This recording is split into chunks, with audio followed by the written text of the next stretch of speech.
বাংলাদেশকে হারিয়ে কিংস্টাউনে রচিত হলো আফগান রূপকথা। দুবেলা খাবার জুটত না যে দেশের মানুষের, তাদেরই মনের খোরাক মিটিয়েছে ক্রিকেট। কাবুলের রাজপথে চলছে বিজয় মিছিল। নিউজিল্যান্ড, অস্ট্রেলিয়ার মতো পড়া শক্তিকে বধ করে ক্রিকেট বিশ্বের নতুন জায়ান্ট এখন রশিদ নবীদের আফগানিস্তান। দেড় যুগ ধরে ভালোবাসার নিড়ে এসিআই পিওর সল্ট। বারুদের ধ্বংসস্তূপের মাঝে এক চিলতে আলো কাবুলের আকাশে। শত আঁধারেও যে আলো পথ দেখায় নতুন দিগন্তের। মৃত্যু যন্ত্রণা পেরিয়ে সেখানে লেখা হয় আনন্দ উল্লাসের গল্প। কষ্টের কান্নায় ভিজে যাওয়া মরু প্রাণ ফিরে পায় আনন্দ অশ্রুতে।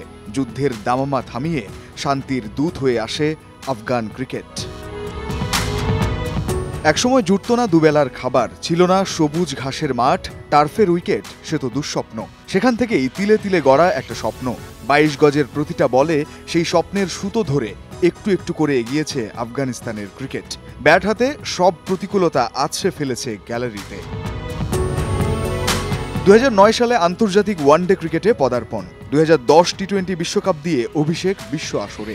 ২০১১ ওয়ানডে বিশ্বকাপ খেলতে না পারলেও ওয়ানডের মর্যাদা পেয়ে গেছে ততদিনে। মোহাম্মদ নবীর নেতৃত্বে ২০১৫ সালের ওয়ানডে বিশ্বকাপে অভিষেক হয় আফগানিস্তানের।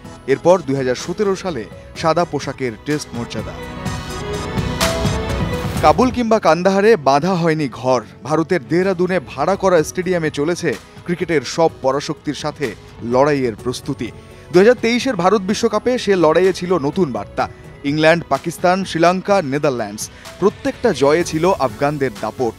রশিদ নবীনরা টুটি চেপে ধরেছিল মাইটি অস্ট্রেলিয়ারও। সে যাত্রায় অজি বধ থেকে রক্ষা করেছিল অতিমানবীয় ম্যাক্সওয়েল। তবুও ১০ দলের বিশ্বকাপে শেষটা হয়েছিল ৬-এ। ওয়ানডে বিশ্বকাপের পেরোয়নি ১২ মাসও। বিশ্বমঞ্চে লড়াইটা এবার টি-20-র। গ্রুপ পর্বের প্রথম ৩ ম্যাচ উগান্ডা ও পাপুয়া নিউগিনিকে হারানোটা অবাক না করলেও ৮৪ রানের বড় ব্যবধানে কিউইদের হারানো নড়ে চড়ে বসতে বাধ্য করেছিল ক্রিকেট বোদ্ধাদের। প্রথমবারের মতো সুপার 8-এ উঠে ভারতের বিপক্ষে পরাজয়। তবে এরপর আসে প্রতিশোধের সেই রাত। কিংস্টাউনে অস্ট্রেলিয়াকে ২১ রানে হারিয়ে চোখ তখন সেমিতে। দুদিনের মাথায় পুরনো সেই ২২ গজেই আফগানরা লিখল নতুন রূপকথা। অসুস্থ মাকে ঘরে রেখে আসা রহমানুল্লাহ গুরবাজ, শরণার্থী শিবির থেকে উঠে আসা গুলবাদিন নাইব, বিশ্ব দরবারে নিজ দেশের পতাকা উড়িয়ে বেড়ানো সুপারস্টার রশিদ খান, কিংবা গোটা দেশের ক্রিকেটকে একাকী নাবিকের মতো এগিয়ে নিয়ে যাওয়া মোহাম্মদ নবী। ওদের হাত ধরেই জায়ান্ট কিলার তকমা পেরিয়ে আফগানিস্তান এখন বিশ্ব ক্রিকেটের নতুন জায়ান্ট। রঞ্জন শান্ত, যমুনা স্পোর্টস।